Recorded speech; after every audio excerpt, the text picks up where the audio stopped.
came in the year 2015. Okay.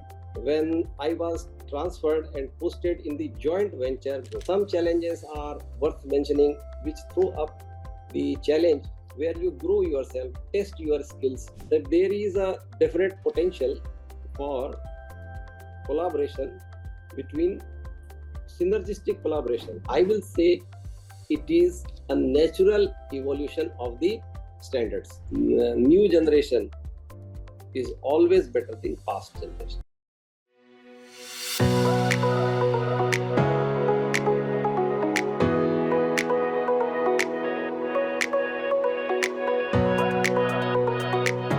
Hello, everyone, and welcome to FaceTime with Leaders, a podcast series by Directors Institute, World Council of Directors. I am Rajesh Joshi, and today we are honored to have a conversation with an esteemed professional of exceptional caliber whose career at the prestigious ONGC spans an extraordinary 36 years. As a leader, he not only fostered seamless collaboration and mediated complex disputes with finesse, but also demonstrated an exceptional ability to plan and execute with meticulous precision, leaving an indelible mark on the industry. It is my pleasure to welcome Mr. Naresh Kumar Sharma to the podcast. Thank you for being here, Mr. Sharma, and welcome to FaceTime with Leaders. Your presence is much appreciated, sir. Thank you, Mr. Rajesh. Thank you very much for this vibrant introduction, and I hope I will be able to keep up with your energy and enthusiasm. And thank you very much for inviting me, for sharing my thoughts and experience gathered over a period of time in my career journey. And I also would like to thank Directors Institute, World Development Council, World Council of Directors for this unique initiative by which the individual experience can be disseminated to a wider and larger audience. Thank you very much. Sure, sir. The pleasure is all ours. And as you rightly said, the experience, 36 years, I mean, that's 3.5 decades. And I'm sure all our audiences, everybody is on the edge of their seat to really know what exactly are you going to share with us today. Kickstarting this discussion, sir, with a distinguished career spanning over 36 years at the esteemed ONGC, could you share one of the most defining moments that took place in your career which shaped your approach to project management and leadership? And I understand that it is very difficult to pick up one moment out of 36 years of experience, but if you could please do so. Yes, Rajesh, you are right. In my 36 years of career in ONGC provided a number of opportunities and also groomed me for leadership qualities and leadership roles. However, the most defining moment, as you said, came in the year 2015. Okay. When I was transferred and posted in the joint venture group, where I was posted in the Panna-Mukta and Tapti Joint Venture. Okay. First, as alternate operator board member, and subsequently, I was assigned the role of operator board member.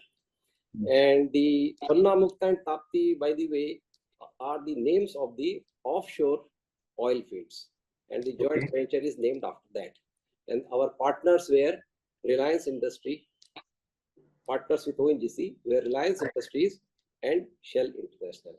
Right. So the defining moment I say, because in this role and responsibility, I got the opportunity to work with and alongside the giants like Reliance Industries and Shell International. I got the exposure of their work culture, professionalism, and business prudence. Secondly, in this role, I also got a good opportunity, first-hand opportunity to work along with, in dealing with regulatory authorities. Okay. Yes. So that was and I learned that there is a difference in the focus area between the corporates and regulatory authorities. Regulatory authorities have a tilt towards policy, compliance, regulations, whereas corporates have focus for business prudence and business calls, business objectives. So in any case, I also learned there that business corporates, business houses, and businesses have no option but to work within the framework of the regulation. And in this role, I also got an opportunity to lead various functional verticals like drilling department, well services, finance, subsurface, etc., operations. And this gave an opportunity to learn from them also and hone up my diversity in that.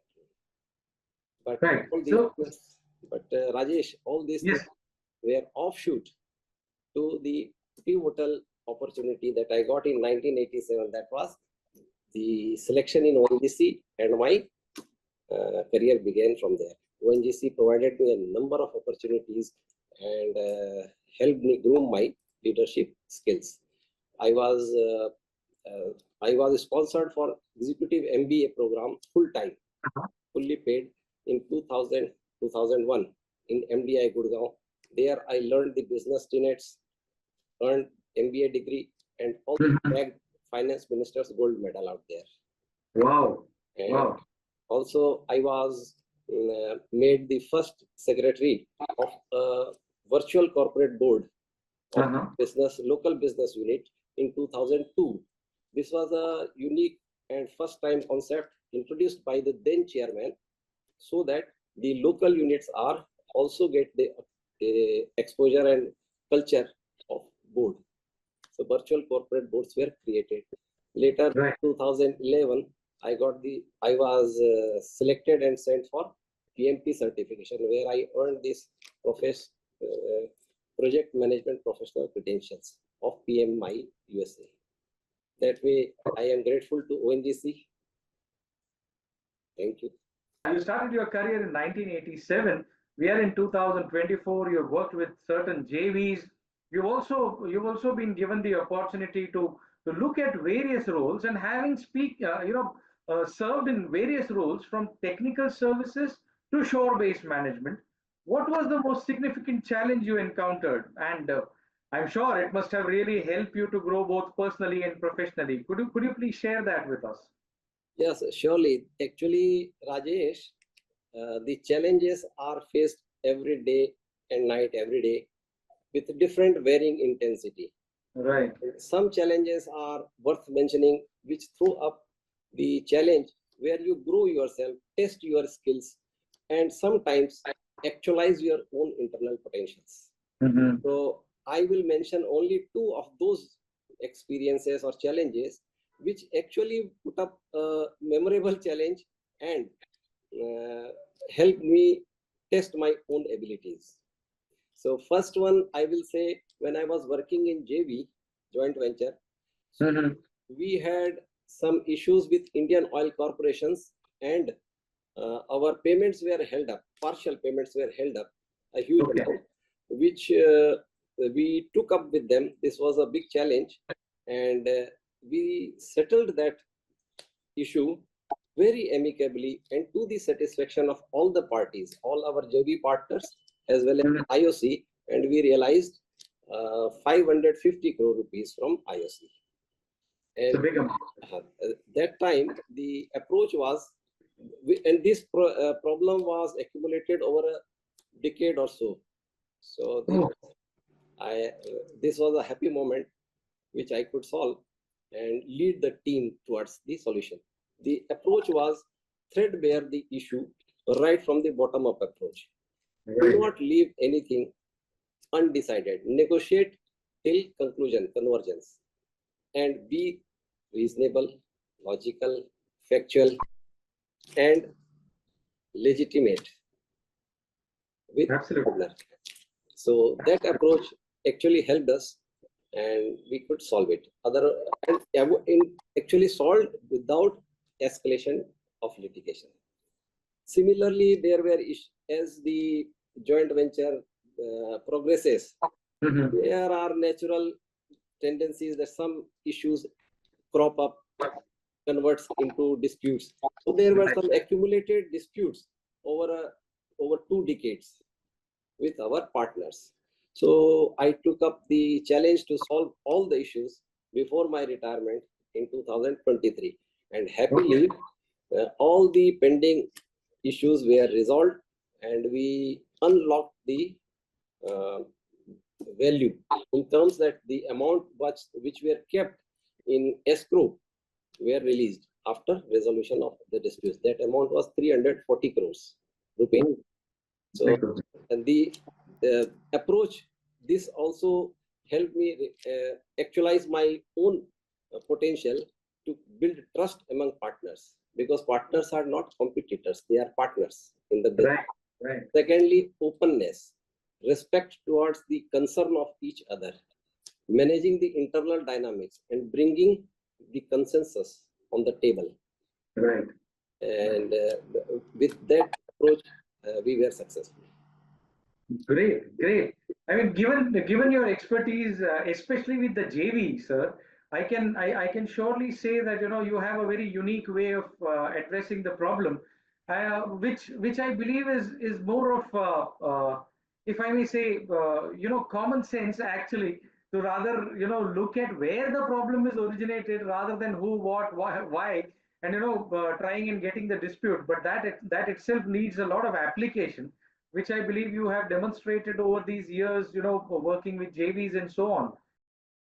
Looking at JV as the pivotal point in the discussion, how do you see the role of collaboration between public and private sectors in evolving in the energy industry, especially when it comes to large-scale projects like the ones you handle? Yes. In this matter of collaboration between private sector and public sector, I will express my thoughts this way, that there is a definite potential for collaboration between synergistic collaboration between a private sector and public sector. Right. So before we answer the where and how, we must accept that there are certain inherent characteristics of this oil industry. They are capital intensive, they are high risk industries, and they are technology intensive also. Right. Now, the collaboration aspect I can answer by with the help of 3W: why, where, and watch. Okay. Why? Because there is a difference between the agility of the public sector and private sector in taking the business calls. Okay. Public sector does take business call, and their sole driving criteria is business objective. Whereas in public sector is okay. Public sector management also takes the business calls, but there is an inertia imparted by certain additional considerations. Considerations are like procedural considerations, rule-based considerations, and to an extent, I will say, the decisions are, or business calls are, influenced by audit and vigilance considerations also. So there is a natural inertia imparted in taking business calls. So there is a difference of agility. So this collaboration can harness this agility by with the help of collaboration. Secondly, this agility is required because these are capital intensive and, as I told you, technology intensive, and adaptation of technology at fast pace is very important. Right. And second, why, the reason for why is that because this is highly risky business in terms of capital and return, the risk and reward can be shared by collaboration. Right. Now, where the collaboration, in which way can be taken up? Right. The Right. oil fields are becoming old and aged. So for improving the um, recovery factor, is whatever there is there underneath the earth, that has to be mined out. So mining out, after mining out certain amount, the remaining becomes a difficult oil to mine. So their technology intervention is required. The technology intervention is also has to happen at a fast pace. So their agility can be harnessed, fast management decision, etc. And then there is a no certainty, because it is inherently risky business, oil field business. So this risk and reward sharing can happen. Similarly, for exploration purpose, which is again a risky business, this collaboration can harness the benefits of both. Third, Correct. watch. I told you watch. Watch Yes. means this collaboration is not so smooth and simple, because there are certain aspects, inherent aspects attached to it. One, the oil field business, exploration and mining, extraction business is highly regulated, because whatever is there underneath the earth, surface of earth, all belongs to the government of India. Correct. Then government of India gives you exploration license, then mining lease.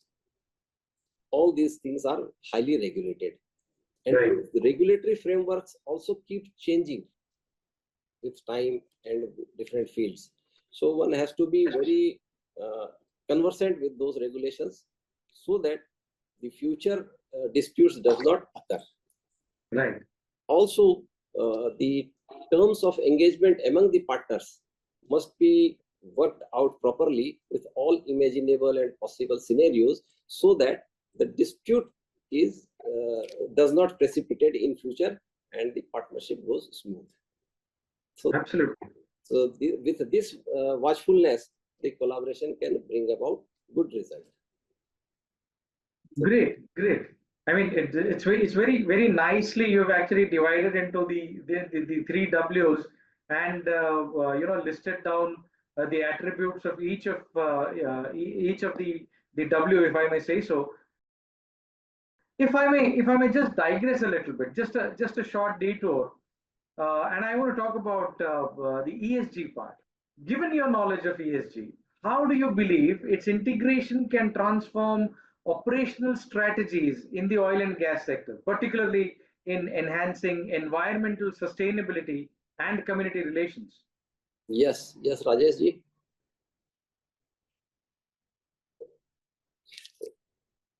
Somebody will say ESG is a new buzzword in the corporate plans, whereas I will say it is a natural evolution of the standards. Absolutely. So I can explain this with the help of, I will take an example to explain my thoughts on ESG. Say, when I was working in Ankleshwar, I was posted in projects, facility engineering group, which was looking after the brownfield projects. I was happy out there. My surface manager, a very senior person and a very able person, who actually groomed me a lot, one day called me, met me in the corridor and said, Sharma, I want you to go to group gathering station. I said, what is the matter? You have some work to do there. Fine. So we were swapped, means in charges were swapped. So I went there. I realized there are some labor issues, which were resolved by addressing their concerns and amicably resolving the issues. And after 2-3 months, he observed that the work is done.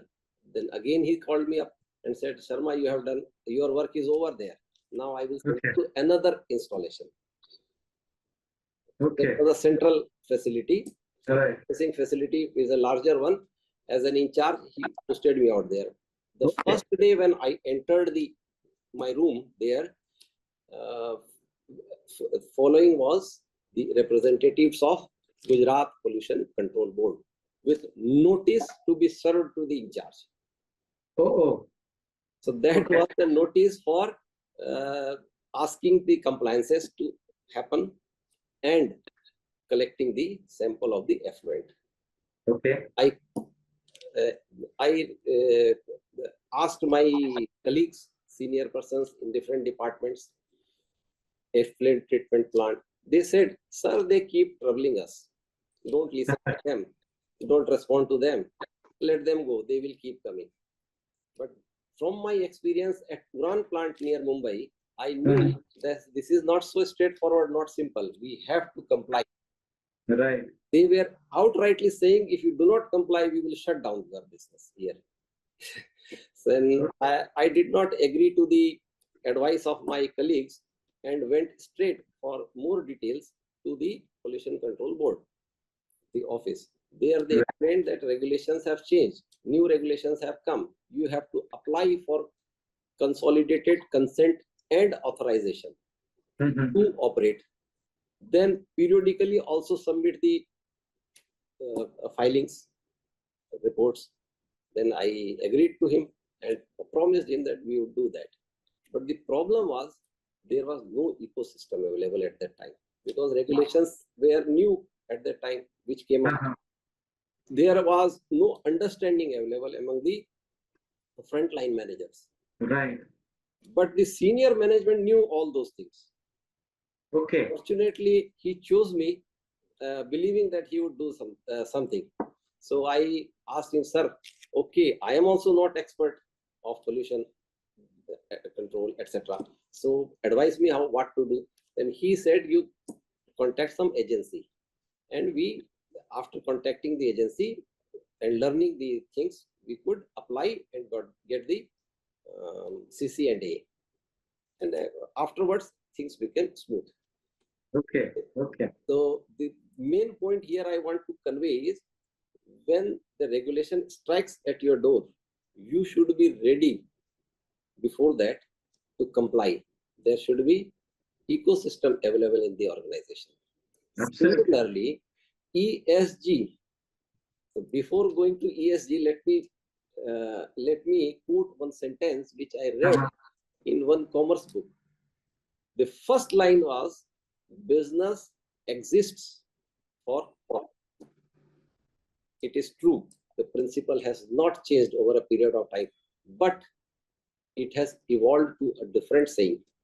Business exists for profit and to be conducted responsibly and ethically.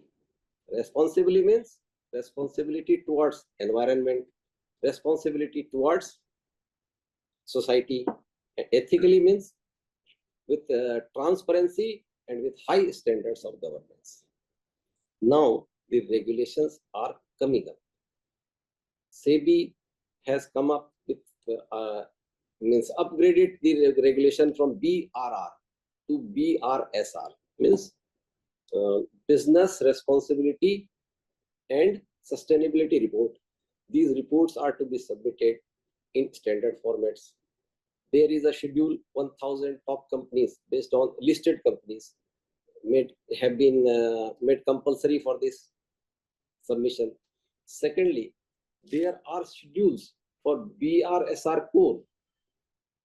Core means the MCA, means Ministry of Corporate Affairs, has issued the guidelines of 9 principles, national guidelines on responsible business conduct.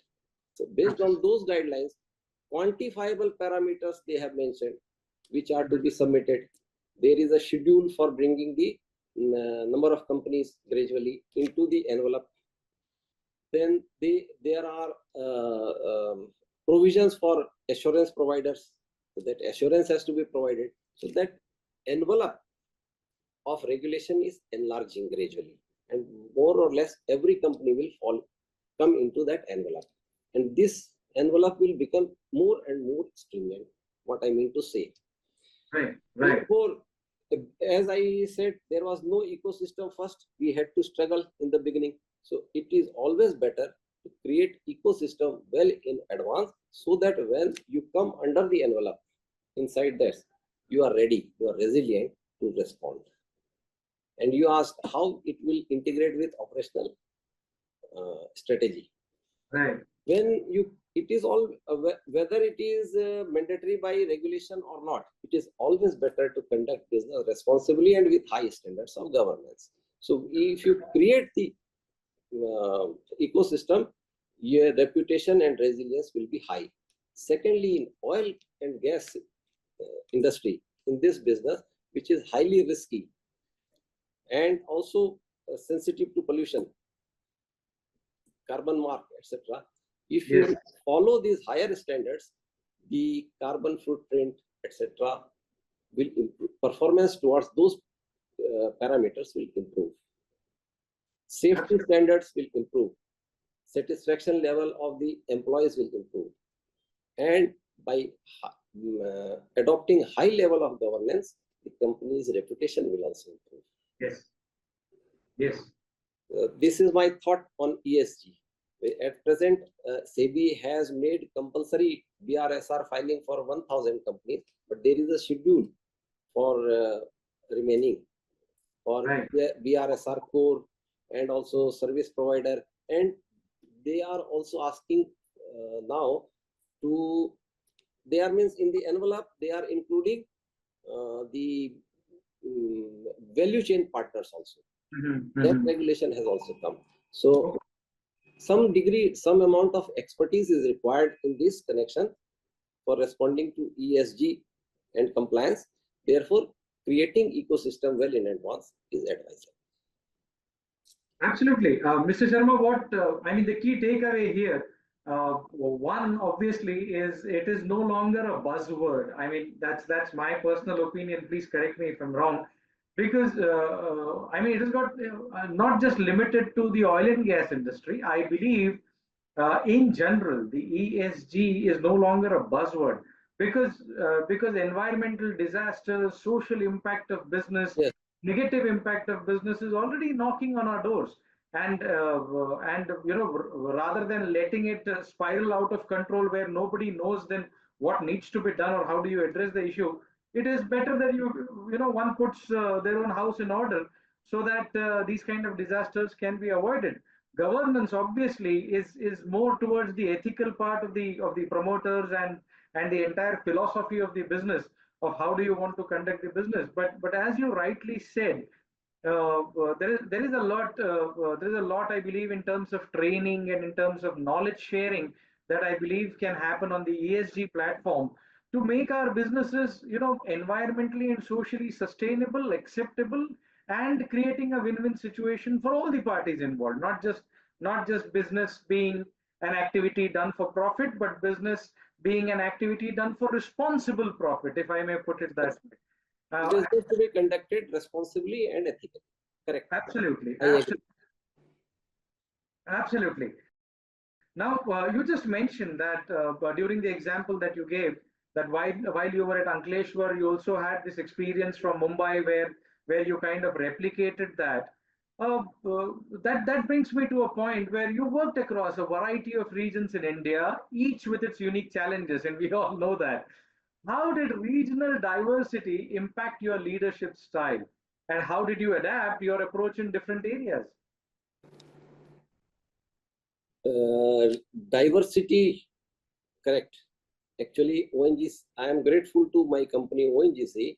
It has provided me experience in diverse regional areas and also in diverse functional areas. And I value this diversity a lot because diversity has a potential to open the thinking and out of box thinking. This can be considered as a key to out of the box thinking. Absolutely. I value this diverse experience very much. Now, you will say how diversity and out of box thinking are connected. So for that, I will take the help of some examples, real life examples.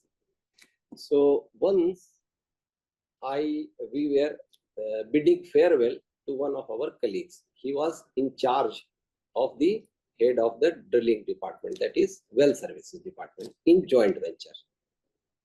And he belonged to Shell company. So he commented, we have, during this farewell party, he said, I am grateful to Mr. Sharma, but I often think when I am a drilling expert, why it occurred to him and did not occur to me. The background is, when I was working as OB member in joint venture, each vertical would come with their team to explain the work program for seeking the approval for the work program and approval for the budget. So whenever there is some issue, technical issue, I used to go a little deeper. Okay. So when I was going deeper, used to go to depths, then some good ideas and different ideas used to occur to themselves, and they used to return with simpler and different work program. Okay. So this what he was referring. Here I want to say, do not want to say that I was better. What I mean to say, a person with basic knowledge of the functional area, not an expert, but basic knowledge and adequate knowledge can stimulate the experts to carry out of the box thinking. The reason is, this is a psychological reason. When the expert keeps working for his issues and problem solving, then they are overwhelmed with their ideas, the repercussions, and many other things. So sometimes they need stimulus from outside, and they come with a baggage. Everyone in his area come with a baggage of multiple dimensions. When they take decision, expert will think in multiple directions. What will happen if this? What will happen if that? And they sometimes miss out some solutions, some ideas.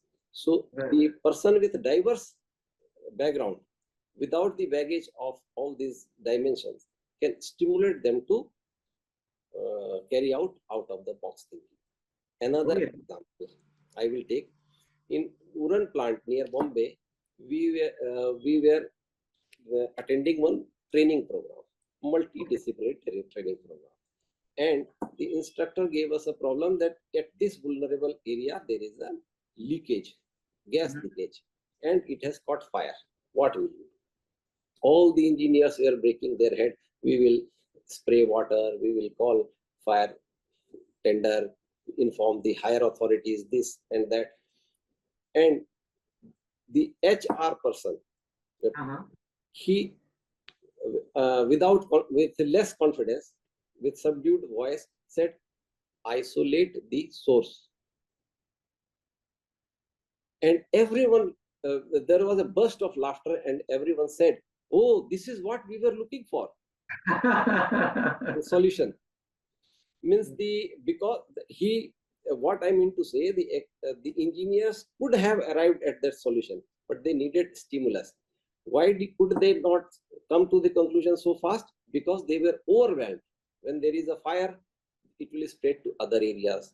They are concerned about cooling the other area, information flow. If it escalates, support should be available in advance. In that process, overwhelmingly multiple dimension, they miss out the simple solution. They need some, but HR guy could stimulate because he was also from oil industry and had a basic and adequate knowledge about the system. So that is the prerequisite. Otherwise, he could not have stimulated. Third example I will take. I was attending the classes in MDI Gurgaon. I had no prior experience of marketing, sales, and distribution. But we have to attend the paper of marketing, and the marketing tenets were taught by the professor. Message and the how the message to be communicated to the audience and all those things. What it contains. So the basic tenets were known to me. and he assigned a task, homework. He said, nowadays pager in 2000. Today the pager is in use for a different reason. Right. But that time pager was in use in India. Yes. So he said, you come out with a tagline for pager and design one advertisement. Okay. And left everything open. So I was in the group where all others were having marketing, either marketing or sales distribution experience. And we, Okay. in the evening we were discussing. But after an hour's discussion, I said, we will make a tagline which is exactly what the pager does. Then again some brainstorming, we came out with the tagline, receiver to receive message anytime, anywhere. Okay. Not everyone was happy, but nothing else could be done in that time. So we took it to our professor the next day morning. He said, exactly this I was looking for. Okay. Point this idea. Everyone was looking at the face. So here I want to drive an idea home that not I was better than anyone else, but it could be stimulated because I was not carrying any baggage, but knew the tenets of the. So Absolutely. there are many such examples where the outsider with basic information, basic idea about the business stimulates with diversity. I mean, diversity. People with diverse background can stimulate the experts for triggering the correct idea. Right, right, right. I mean, it does make sense actually, because many a times it does happen that you get so drawn into your own processes that you forget that the solution could be just nearby, lurking around somewhere, and you forget just because you got to follow a process, and that's absolutely fantastic. Recent example I can give Yeah, you yes, in this diversity. One of my close relatives, he dropped into my place. He is a sales and marketing person, means sales and distribution person. Okay. And that time, of late, he had joined a new company, which was a sort of startup. Okay. So he came and showed me the product and wrapper. And this was meant for children. Okay. He said, Okay. what is the problem with this? Tell me. Uh-huh. I could not understand why he was asking. Then I saw and applied the same tenets of marketing which I learned in MBA. What is the message, how catchy it is, whether the intended message is being conveyed by the picture and the logo, color, is it visible, all those things. I said, your logo looks as if it is scribbled. Color is jumbled. Okay. Nobody can make out what there is there inside this. So it is not conveying anything. You have to change. You know, what did he say? For months together, our management has spent tons of money just to and in engaging the agencies just to summarize this. Now we are changing it.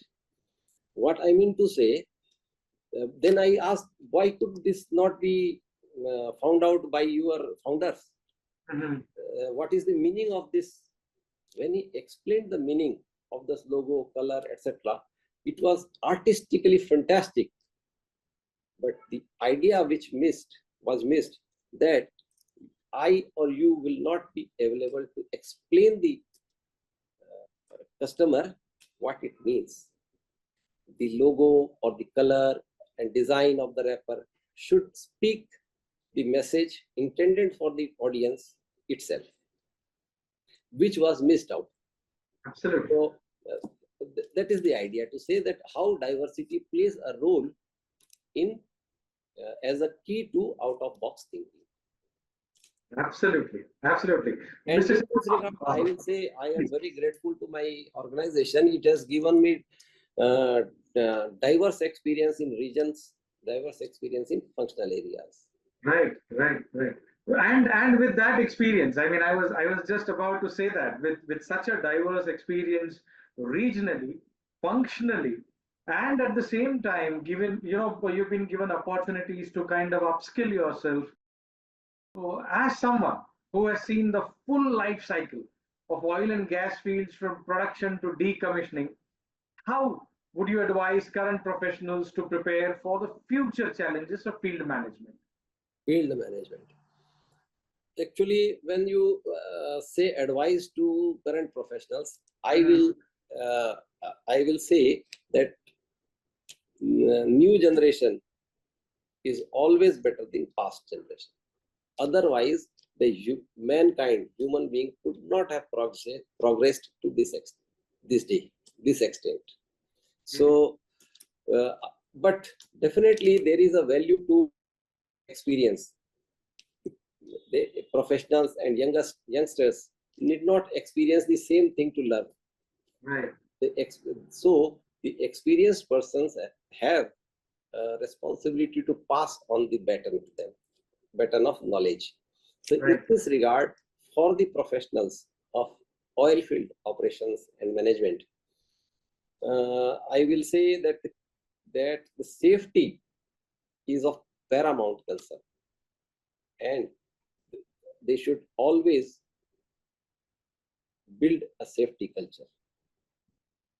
Without that, because it is a high risk industry inherently, hydrocarbon industry, which is fire prone, fire hazard is always present, and high risk in terms of accidents.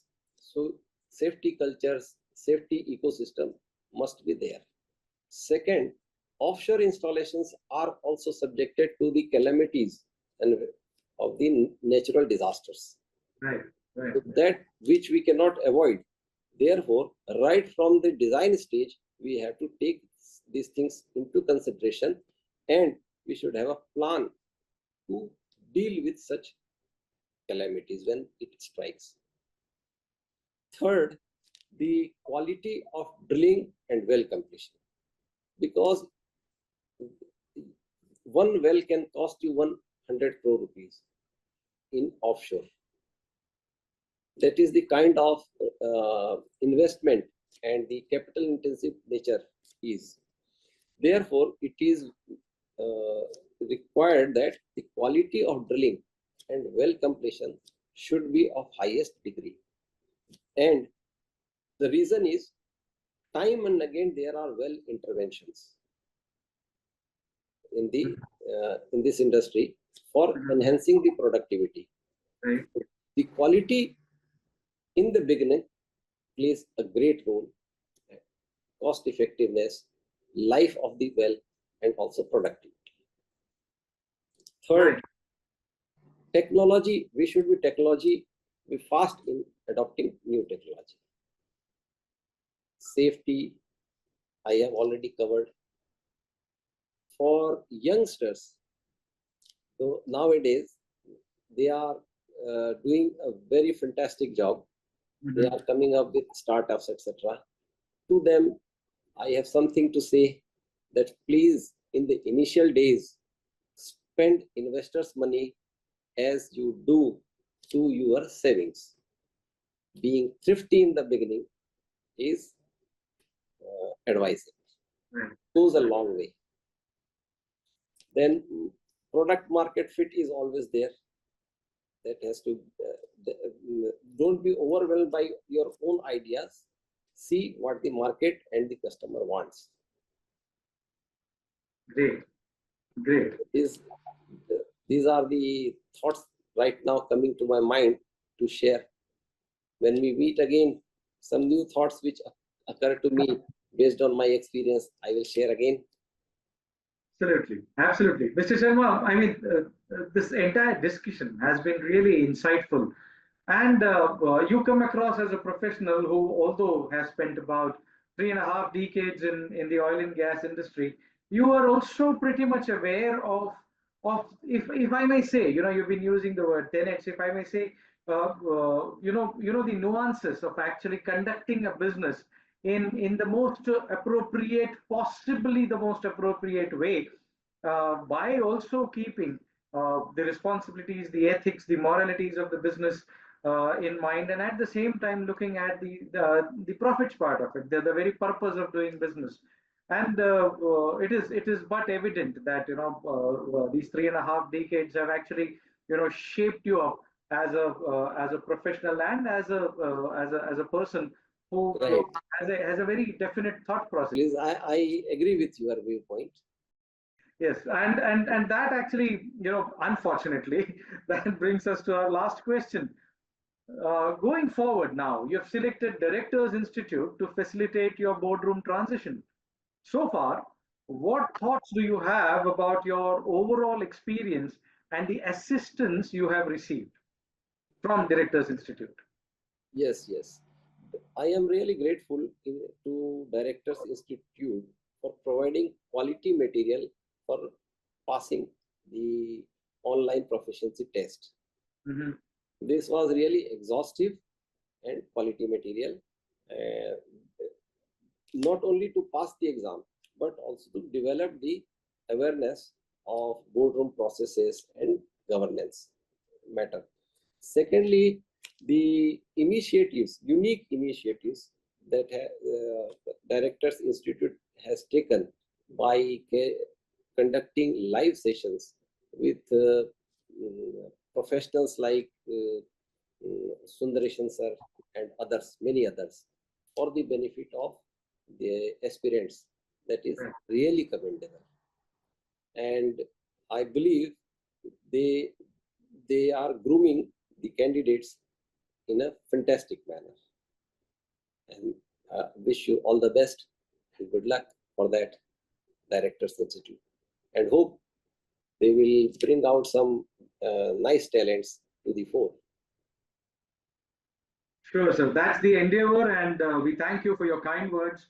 Mr. Sharma, it's been a privilege to learn about your remarkable journey in the oil and gas industry, and also about your own professional development, about the way you have approached challenges in your life, and your constant endeavor to find solutions which are at the cost of repeating myself, which are actually a win-win for everybody. I mean, for either of the parties, and also at the same time maintaining credibility in the relationship space with JVs or with partners, or maybe even drilling it down to your supply chain partners or your vendor partners. That's absolutely phenomenal. The legacy you leave behind is not only one of professional achievements, but also the positive impacts you've made on your colleagues and the industry as a whole. Thank you for sharing your invaluable insights with us today, sir. We at Directors Institute wish you continued success and fulfillment in your future endeavors, Mr. Sharma. Thank you very much, Rajesh ji, for your enthusiastic and energetic conversation with me. Thank you very much. Thank you, sir. That wraps up today's episode. We look forward to sharing more inspiring stories and insights from remarkable leaders in our next episode. Until then, keep upskilling and finding joy in your journey. This is Rajesh Joshi signing off. Thank you. Thank you.